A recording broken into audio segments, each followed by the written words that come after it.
હવે એવું લાગી રહ્યું છે કે અસામાજિક તત્વોને પોલીસ કે કાયદાનું ભાન રહ્યું જ નથી। શું આ જ રીતે અસામાજિક તત્વો આતંક ફેલાવતા રહેશે અને તંત્ર આંખ આડા કાન કરતું રહેશે? કડીમાં ભવ્ય સ્ક્વેર પાસે અસામાજિક તત્વોનો આતંક આવ્યો સામે। શહેરના ભવ્ય સ્ક્વેર પાસે ઉભેલા યુવક ઉપર થયો જીવલેણ હુમલો। જૂના ઝઘડાની અદાવતમાં તલવાર ધાર્યા સાથે ત્રાટક્યા આરોપીઓ। બનાવની સમગ્ર ઘટના સીસીટીવી કેમેરામાં કેદ। રવિરાજસિંહ સોલંકી નામના યુવક ઉપર કરાયો જીવલેણ હુમલો।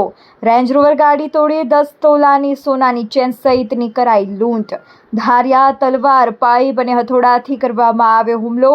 કૃણાલ, ગૌરાંગ, પાર્થ અને અંકિત પટેલ સહિતના ઈસમો સામે ગુનો નોંધાયો। અજાણ્યા ઈસમો પર હુમલામાં સામેલ હોવાનો આક્ષેપ। હુમલામાં યુવકના બંને પગ અને હાથમાં ગંભીર ઈજા પહોંચી છે। કડી પોલીસે હુમલાખોરોની તપાસ શરૂ કરી।